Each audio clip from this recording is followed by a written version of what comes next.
Thank you, Your Honor. May it please the court. For the record, I'm William Hurd, and I represent Brandon Raub, former Marine, veteran of Iraq, who was seized and locked up in a mental hospital without probable cause.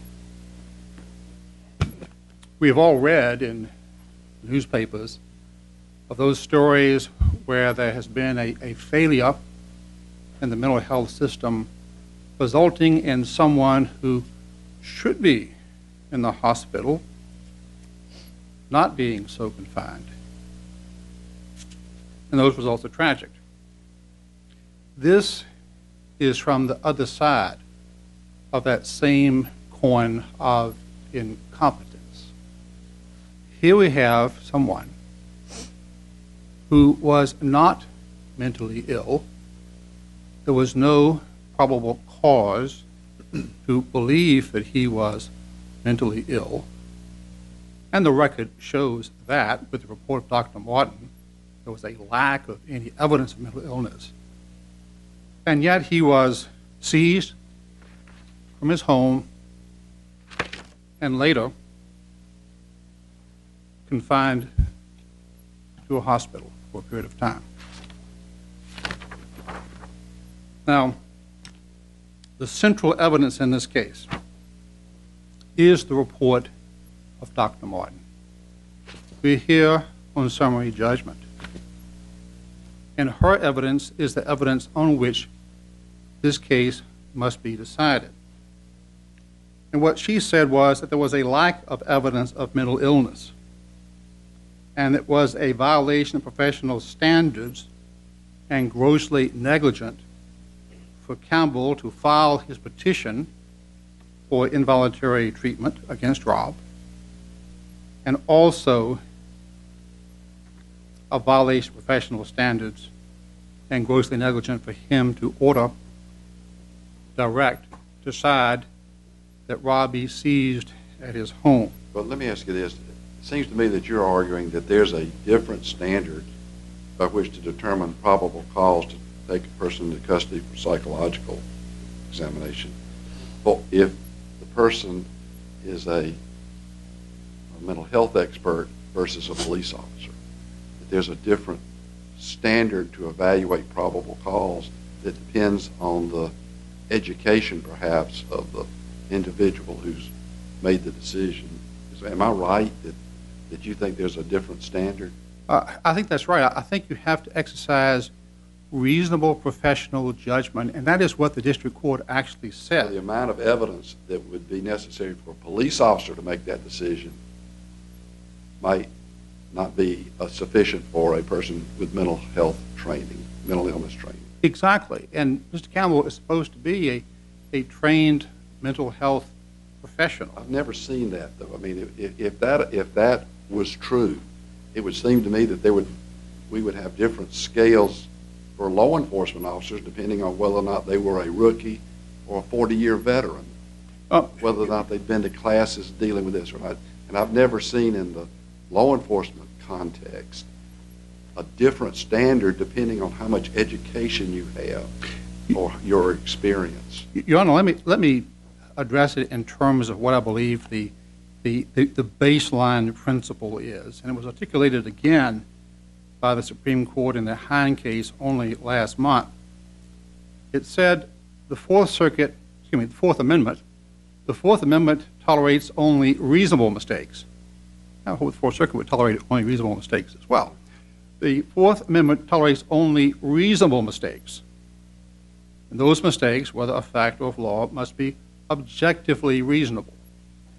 Now, what is reasonable for a person who has mental health training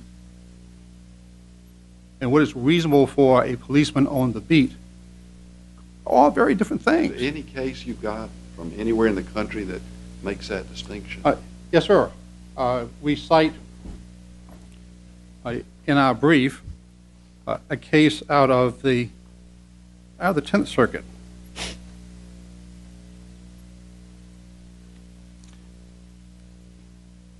Excuse me, actually Second Circuit, on page 45 of our brief.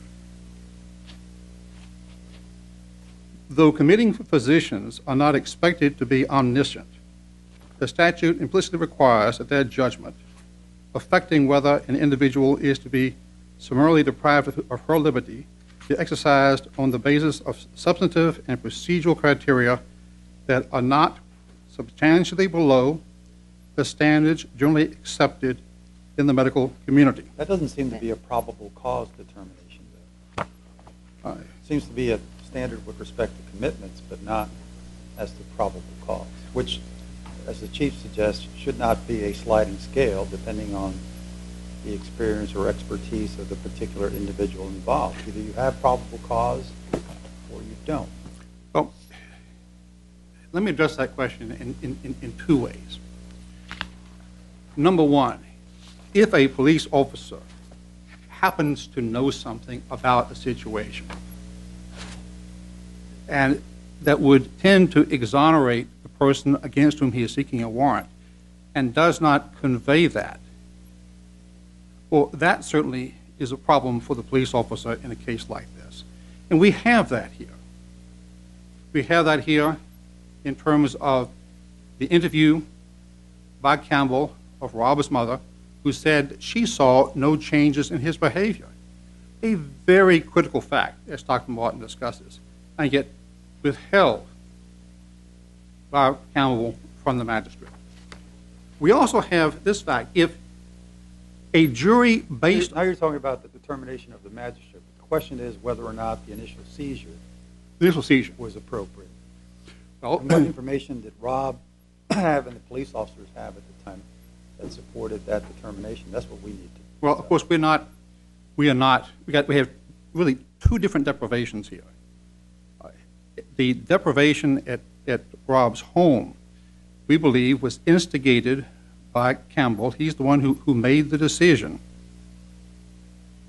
And he made the decision without even interviewing Raub. That right there is a problem.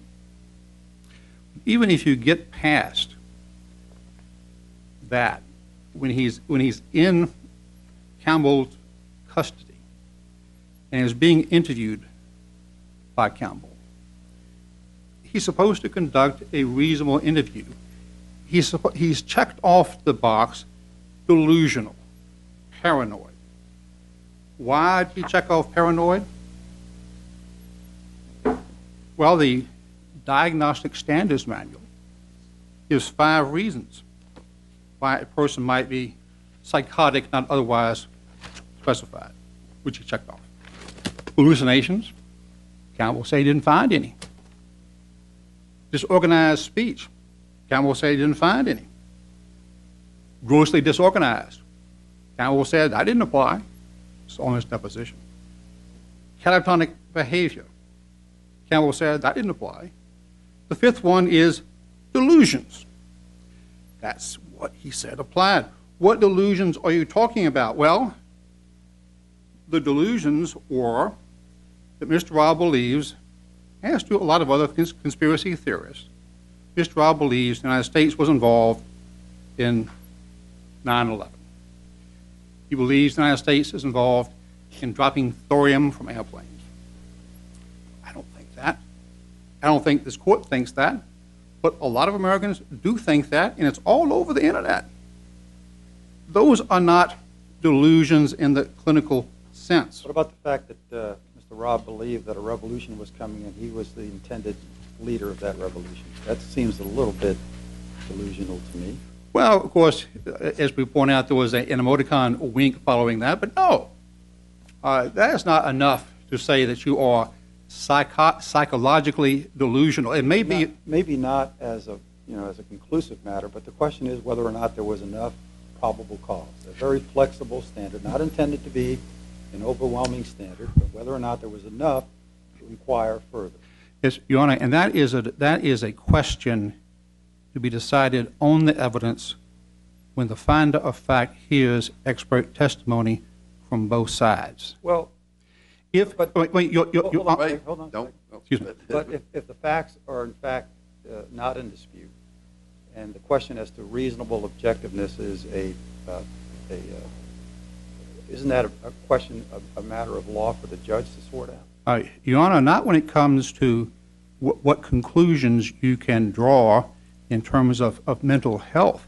Your Honor said a moment ago that you thought that Mr. Raub was believing a revolution is coming might be psychologically delusional.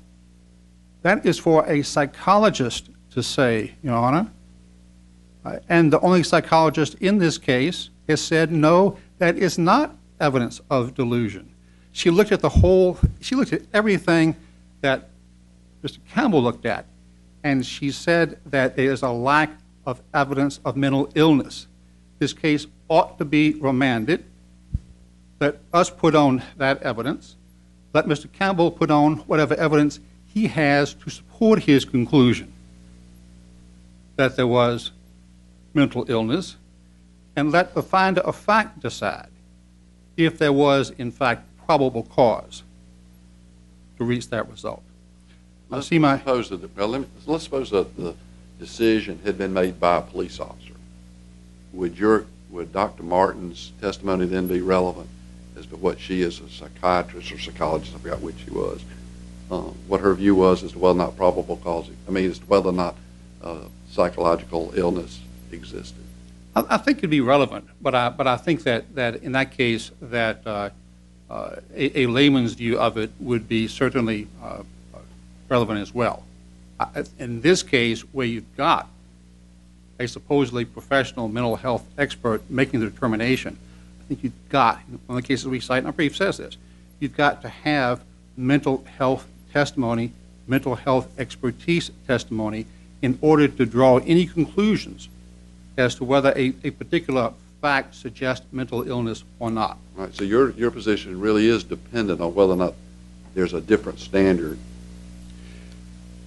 by which to evaluate probable cause, depending on whether or not it's a police officer or somebody with some mental health training. Your Honor, we do believe there's a different standard, but we also believe this, that even if you were to apply the police officer standard to this case, that a police officer has no right to misrepresent.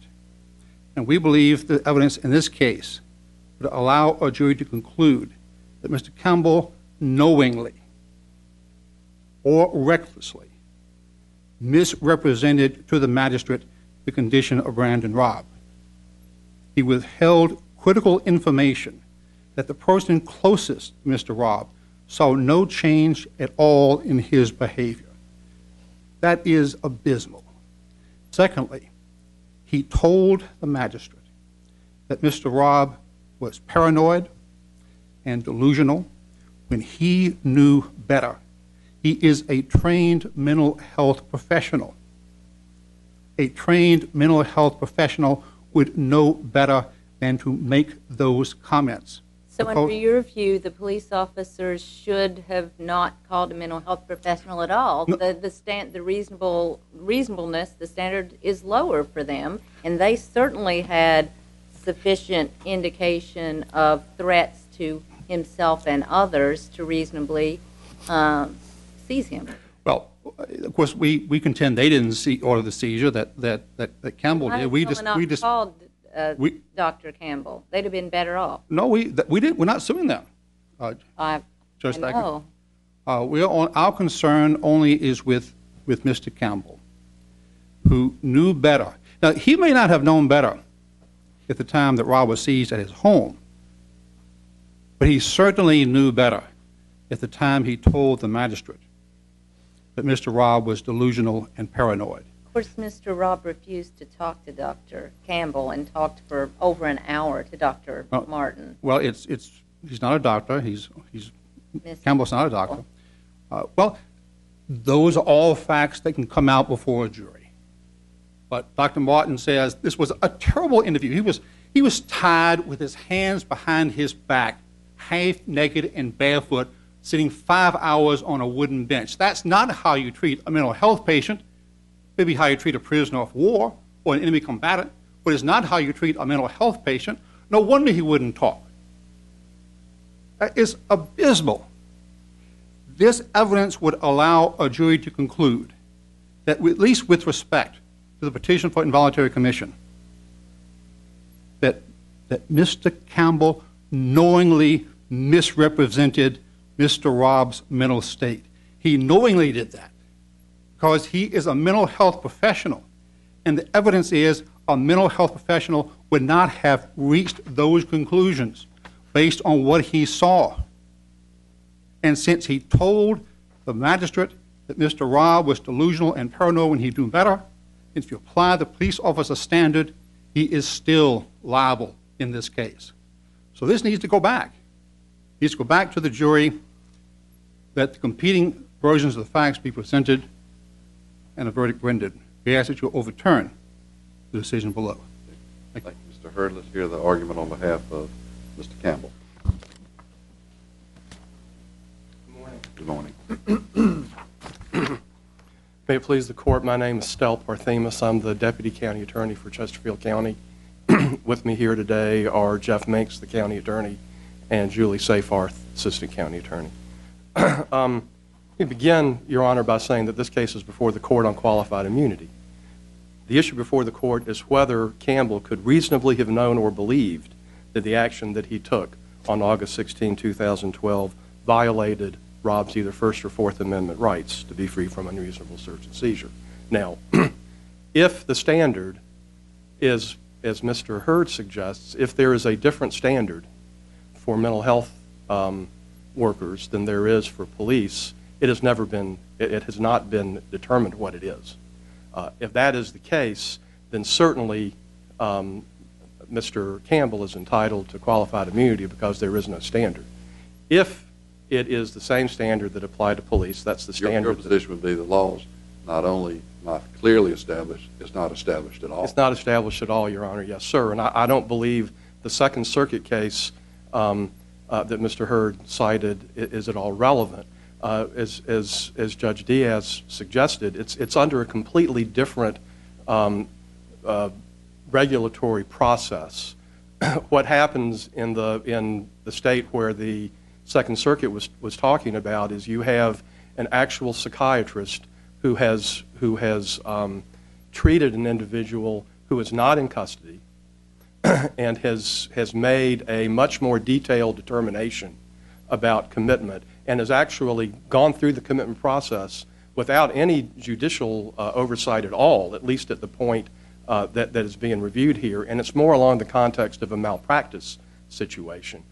So sure, in that kind of situation that the Second Circuit was facing, it makes some sense that you would have those kinds of medical standards. But what we have here, of course, is a mental health pre-screener, certified as such, who is operating in the exact same kind of environment that the police are operating in.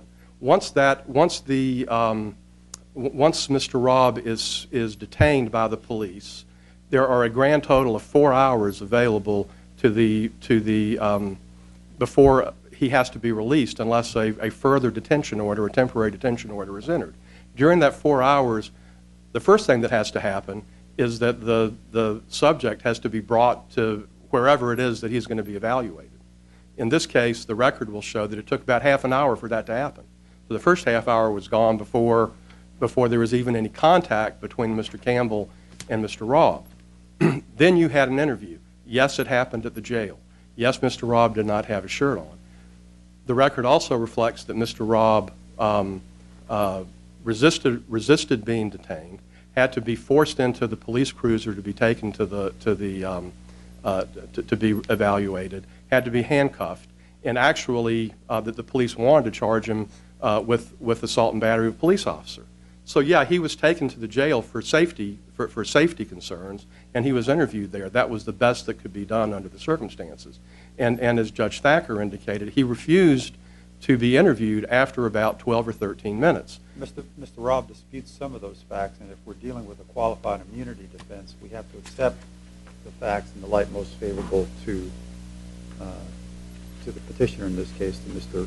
Raub. So what do you make of the fact that there is a dispute, and the fact remains that he was interviewed in these very sort of less than pristine circumstances? Well, I don't think there's a factual dispute between what happened.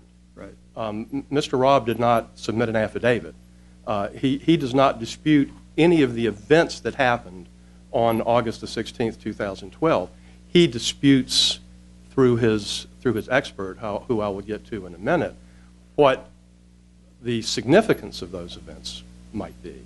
But he does not dispute that it took half an hour. He does not dispute that he was interviewed. He does not dispute that he later refused to continue speaking. He doesn't dispute any of that. But why isn't the significance of what occurred a question for a fact finder, given the competing views of a psychologist in this case, to suggest that there was no, that Mr. Raub was not suffering from any mental illness at the time of the seizure? Well, first of all, to go back to what I said a minute ago, there is no standard established for a psychiatrist or a psychologist or a mental health worker, because Mr. Campbell is not a psychologist or a psychiatrist. He's a certified pre-screener.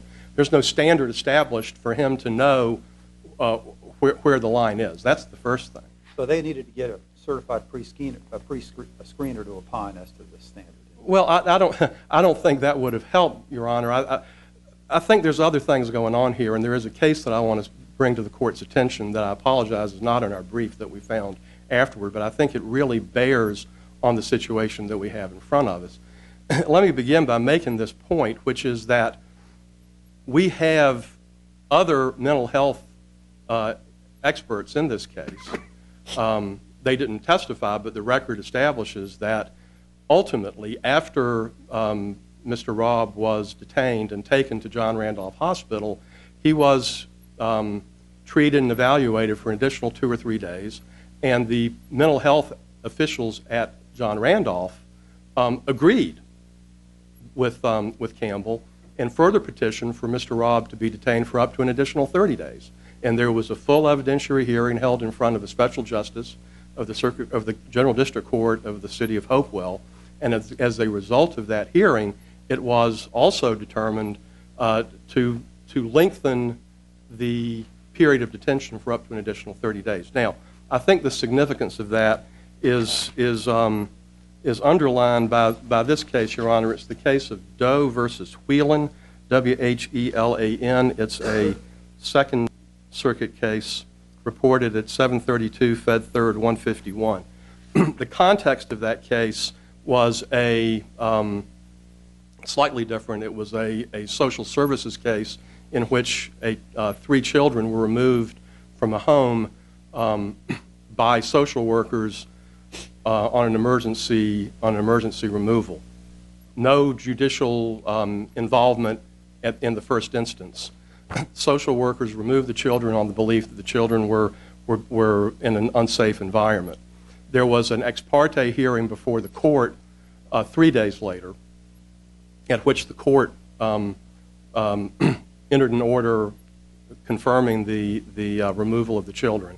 And then there was about 6 weeks later a full evidentiary hearing before yet another state court judge in Connecticut, at which, after the full evidentiary hearing, the court, a second different judge, expanded the removal even further. Children were removed from the home until September, a couple of months later, when another hearing was held in front of the first judge, and he allowed the children to return to the home under some conditions. The mother and the children then filed a lawsuit under 1983 claiming that the children were seized improperly. They bring an expert in, expert social worker, to say there was no reason to believe that these children were in an unsafe condition. The Second Circuit said that the trial judge was correct in not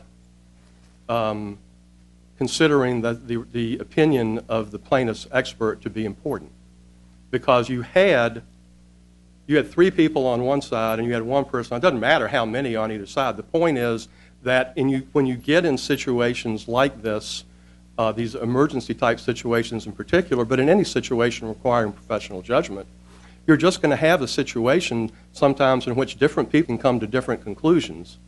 And there isn't necessarily a right or wrong answer. You're dealing with in gray areas. And as long as you've got a situation like that, the mere fact that there happens to be one person out there who takes a contrary position doesn't change the fact that in a qualified immunity context, you have a public official who's in a situation where he reasonably believes that what he's doing is constitutional. So what is the standard then to review this official's actions? You seem to be suggesting that any decision that they make is immune from judicial review. Well, no, I think that certainly, qualified immunity itself, I think, establishes what the standard is in the broadest sense. Yeah, but you're defining that in the context of professional judgment and suggesting that no matter how many experts may be on the other side of this issue that opine, render an opinion contrary to the official who made the decision at the time, that we're not in a position to evaluate that. Is that what you mean to say? No, I think if you have true bad faith action on the part of a defendant, then sure, you would not have that kind of situation. But we don't have that here, and there isn't any evidence. Mr. Raub says you do, because Mr. Campbell is alleged to have omitted, as he puts it, certain critical facts that might have led to a different result. Well, first of all, Your Honor, that's just that. I know he says that, but it's not true.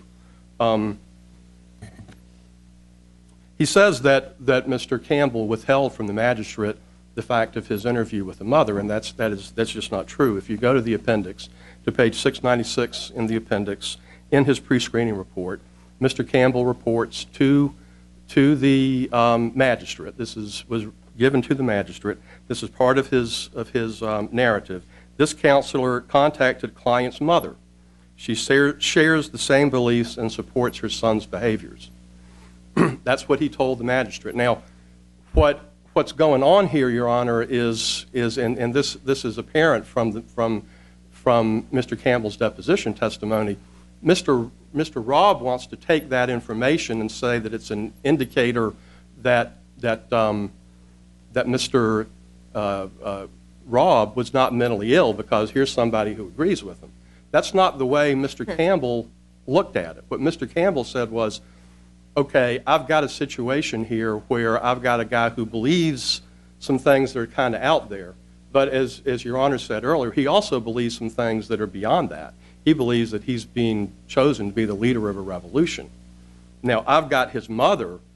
She may not think he's been chosen to be the leader of the revolution, but she also believes these other delusional things, and that's just buttressing his feelings and aggravating him and stirring him up and creating more of an environment in which he's encouraged to think he's the leader of a revolution and he's going to go out and shoot the town up and be the start of you dying and all the things that are contained in his email that that had all of the threats in it.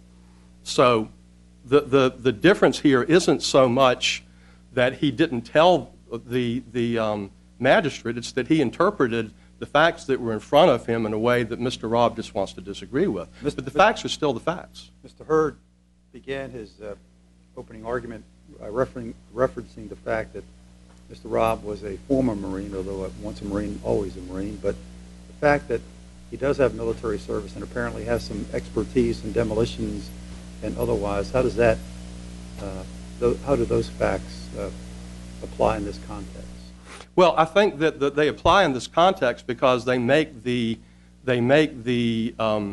threat that I am going to shoot the town up. This is the start of the dying and that kind of thing. They make those threats more credible, more believable.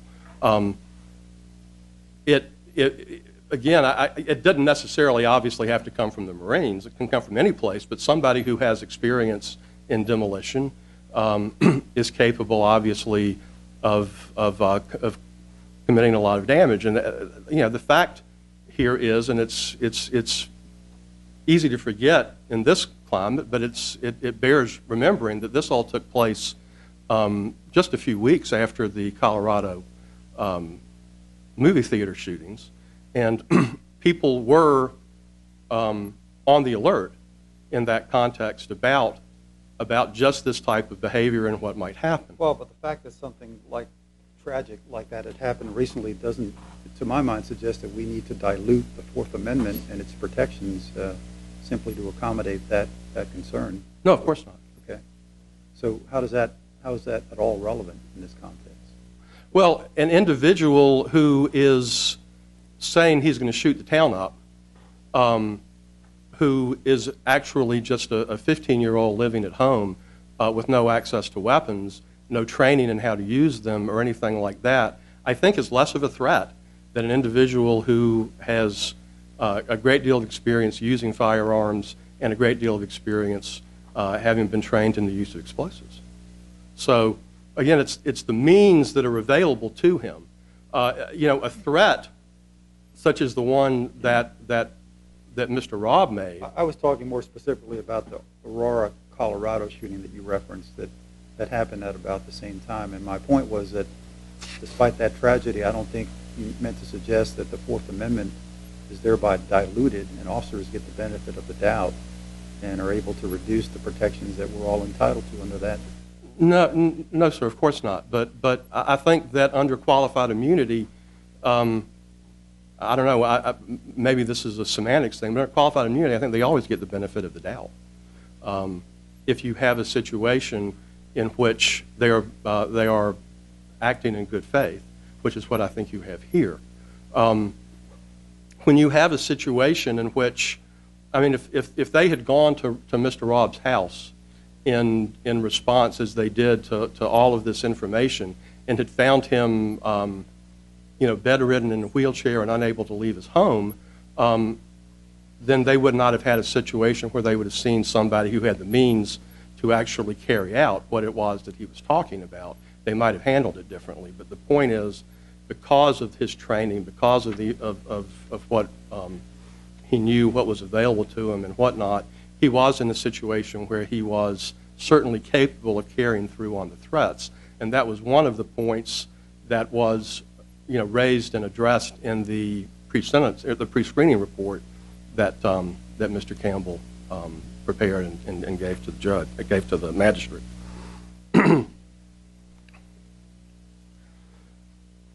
The standard that I believe has been set for these mental health detentions in the police cases was set forth, has been discussed really in 4 different cases that have been before the court in the past. You have the Gooden case, which was the en banc case out of Howard County, Maryland. You have the SK versus the City of Tacoma Park, Maryland case. You've got the Cloninger case, which actually set a probable cause standard.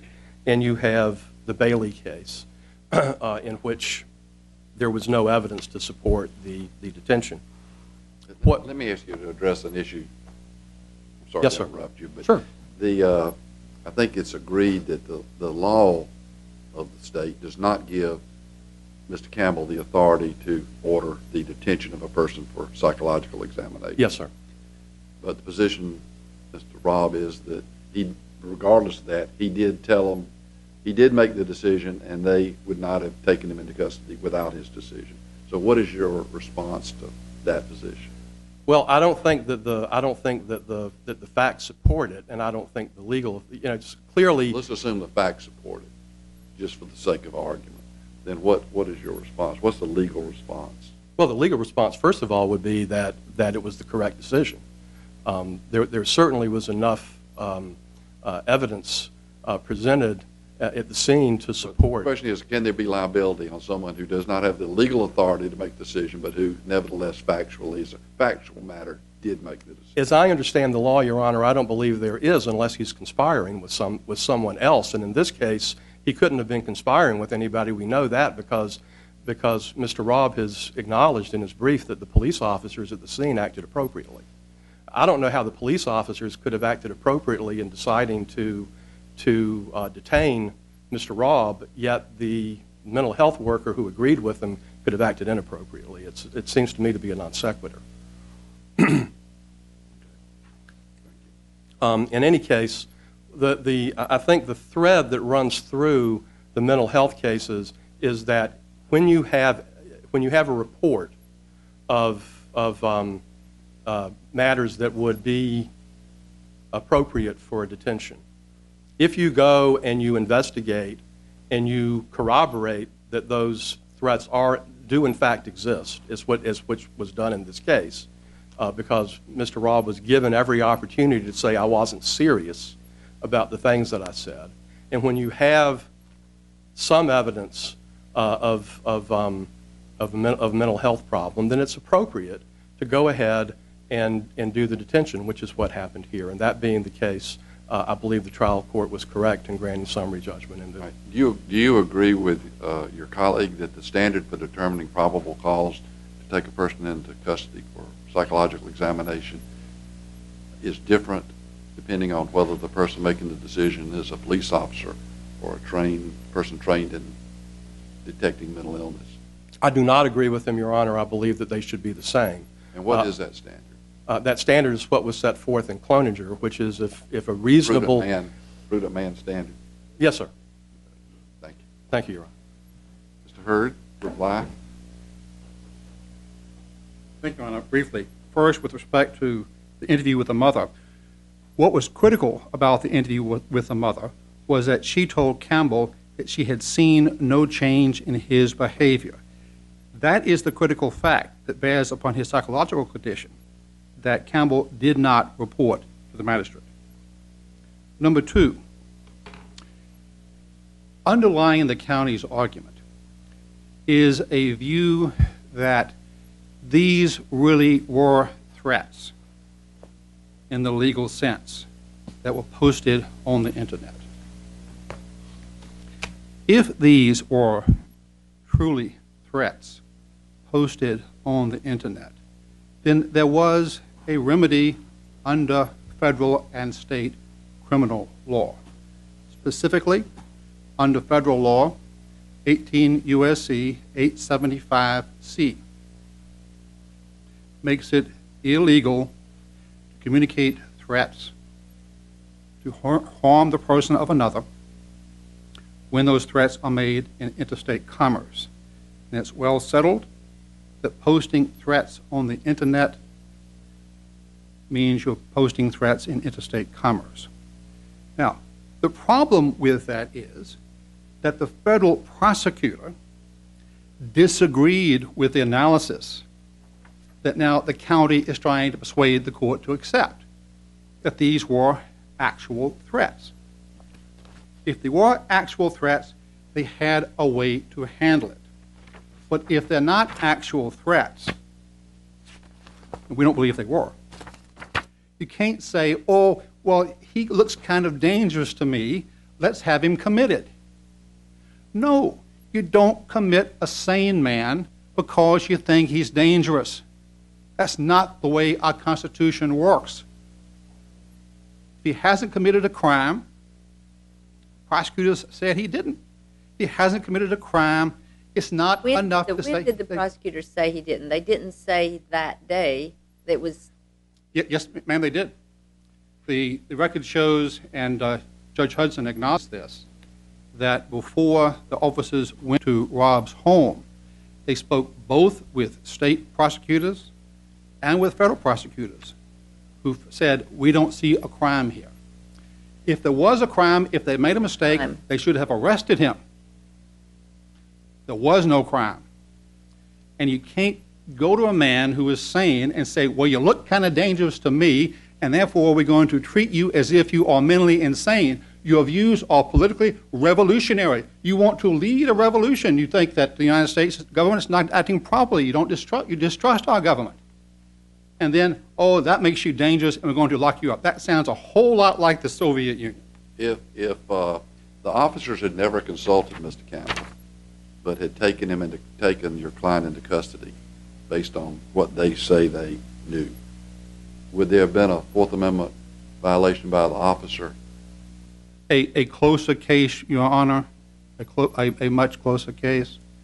But obviously this is not that case. This is a case where we've got a mental health evaluator, supposedly someone trained in mental illness, making the decision, actually making both decisions. So you disagree with the Cloninger standard that your opposing counsel suggested was the appropriate standard, a reasonable, prudent man, irrespective of background and professional credentials?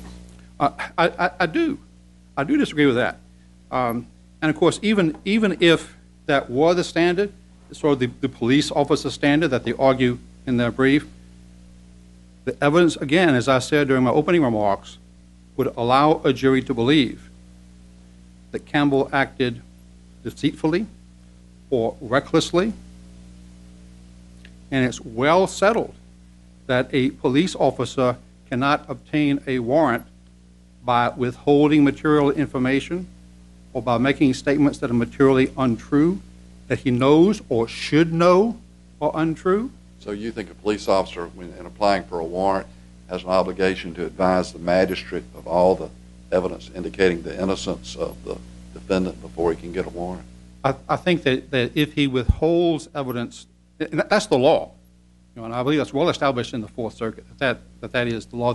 The Miller case, Miller versus Prince George, actually it has two different standards in there.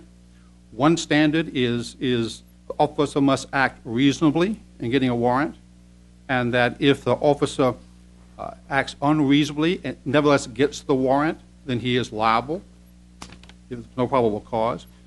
There's also in Miller a tougher standard. I don't know why you can read the case both ways or why it's been that way, but under the tougher standard, if he deliberately or recklessly conveys false information or withholds material information from the magistrate, he is liable. Here, the facts would allow a jury to conclude that Campbell did both of those things. And this is not a case where it's simply a difference of opinion. It's got to be within the bounds of professional judgment. And yes, those bounds may be a little bit bigger because of the limited time frame, or a little bit bigger because he's, well, not a full-fledged psychologist, but they don't disappear completely. So this case go back under one of two ways.